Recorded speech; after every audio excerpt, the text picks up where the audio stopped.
بسم اللہ الرحمن الرحیم۔ السلام علیکم مائی یوٹیوب فیملی، امید ہے آپ سب خیریت سے ہوں گے۔ آج میں آپ کو ان ادویات کے نقصانات کے بارے میں بتاؤں گی جو عموماً ہم گھروں میں خود ہی استعمال کر لیتے ہیں۔ یہ بھی بتاؤں گی کہ سیلف میڈیکیشن سے کس طرح ہمارے گردے خراب ہو سکتے ہیں۔ سب سے پہلے جو میڈیسن جو سب سے زیادہ استعمال کی جاتی ہے اس کے بارے میں بتاؤں گی، وہ ہے پروٹون پمپ انہیبیٹرز، جسے ہم PPI بھی کہتے ہیں۔ ان میں سے کچھ سالٹس اویلیبل ہیں مارکیٹ میں۔ اومیپرازول ہے، اسومیپرازول ہے، لینوسپرازول ہے اینڈ ڈیکسلینوسپرازول ہے۔ یہ سالٹس جو ہیں وہ مارکیٹ میں مختلف ناموں سے اویلیبل بھی ہیں اور عام طور پر استعمال بھی کیے جاتے ہیں۔ ان کو ہم عام طور پر سٹمک کی ایسیڈیٹی یعنی معدے کی تیزابیت کو کم کرنے کے لیے یا جو سینے میں جلن ہوتی ہے اس کو کم کرنے کے لیے استعمال کرتے ہیں۔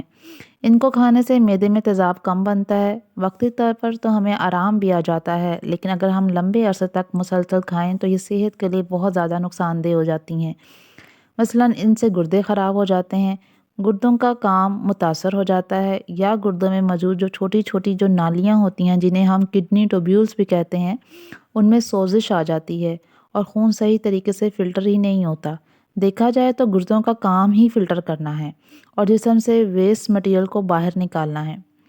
کوشش کریں کہ یہ پروٹون پمپ انہیبیٹرز یعنی یہ والی جو ادویات ہیں بغیر ڈاکٹر کے مشورے کے استعمال نہ کریں۔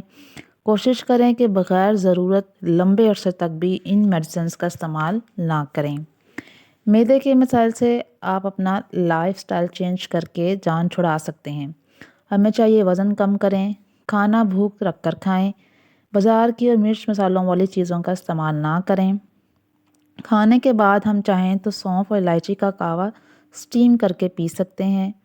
اس کے علاوہ ہم گوبھی کا جوس استعمال کر سکتے ہیں۔ 10 سے 15 دن اگر ہم گوبھی کا جوس پئیں تو اس سے ہماری سٹمک کی ایسیڈیٹی جو ہے یعنی تیزابیت جو ہے وہ کافی حد تک کم ہو جائے گی، اور اس سے ریلیٹڈ میں نے ویڈیوز بھی بنائی ہوئی ہیں جس کا لنک میں ڈسکرپشن میں دے دوں گی۔ اور اس کے ساتھ ساتھ کوشش کریں کہ ان میڈیسنز کی جو ڈوز ہے ضرورت سے زیادہ بھی استعمال نہ کریں۔ دوسرا جی ہے اینسیڈس۔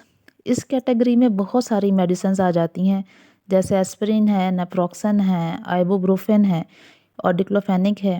یہ تمام ادویات ہم عام طور پر لوگ گھروں میں ہی استعمال کرتے ہیں اور ہمیں کسی قسم کے ڈاکٹر کی نسخے کی بھی ضرورت نہیں ہوتی۔ ہمیں ان کو ویسے ہی ضرورت پڑنے پر استعمال کیا جا سکتا ہے۔ ان کا بنیادی کام ہے درد اور سوزش کو کم کرنا۔ ان کو ضرورت سے زیادہ استعمال کرنے سے بھی گردوں میں خون کا بہاؤ کم ہو جاتا ہے، گردے ٹھیک سے کام نہیں کر پاتے، اس کبھی کبھار بلڈ پریشر بھی زیادہ رہنا شروع ہو جاتا ہے۔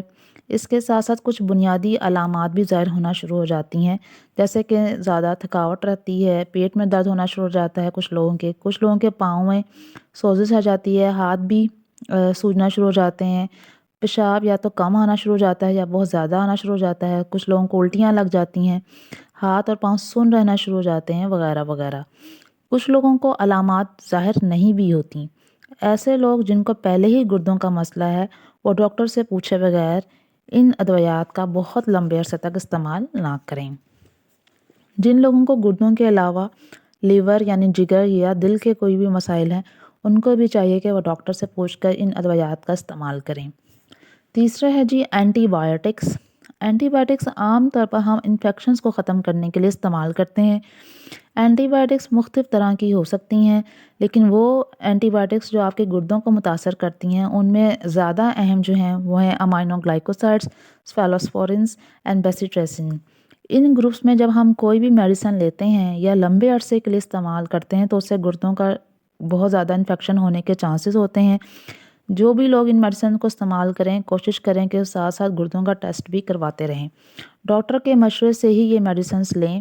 یہ ادویات عموماً گردوں میں کرسٹلز بنانے کا سبب بنتی ہیں، جس سے پیشاب کا جو بہاؤ ہے وہ کافی حد تک رک جاتا ہے۔ اس کے علاوہ ان ادویات کا بہت لمبے عرصے تک استعمال یا بہت زیادہ جو ڈوز اگر ہم لیں تو اس سے بھی کافی حد تک گردے متاثر ہو سکتے ہیں۔ دوسری ہے جی ڈائیوریٹکس۔ یہ پیشاب آور ادویات ہوتی ہیں، ان کو ہم واٹر پلس بھی کہتے ہیں۔ ان کا بنیادی کام جسم سے زیادہ پانی اور سالٹس یعنی نمکیات کو نکالنا ہے۔ اکثر ہائی بلڈ پریشر کے مریضوں کو یہ میڈیسنز دی جاتی ہیں تاکہ ان کو زیادہ سے زیادہ پیشاب آئے، اس طرح ان کا بلڈ پریشر جو ہے وہ کم ہو جاتا ہے۔ پیشاب اور ادویات پیشاب آور ادویات مختلف طرح کی ہو سکتی ہیں، جیسے کہ کچھ ایسی ہیں جو کہ پوٹاشیم اور کیلشیم آئنز کو ہینڈل کرتی ہیں، اور کچھ ایسی ہیں جو پانی اور جو بھی باڈی کے اندر ایکسٹرا سالٹ ہے ان کو نکالنے کا باعث بنتی ہیں، اور کچھ ایسی ہوتی ہیں جو پوٹاشیم کو ریٹین رکھتی ہیں۔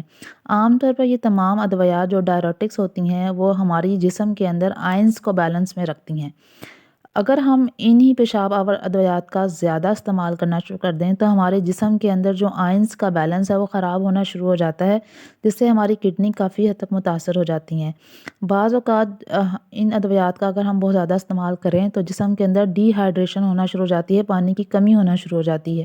کوشش کریں کہ سیلف میڈیکیشن سے بچیں، تمام ادویات ڈاکٹر کے مشورے کے مطابق استعمال کریں، ڈاکٹر کی بتائی ہوئی ڈوز ہی استعمال کریں۔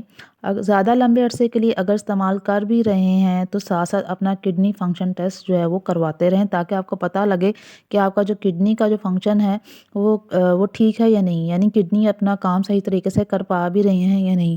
امید کرتی ہوں آج کی یہ ویڈیو آپ کو اچھی لگی ہوگی۔ کائنڈلی اسے لائک کریں، شیئر کریں، سبسکرائب کر دیں اور بیل آئیکن کے بٹن کو دبا دیں۔ Thank you.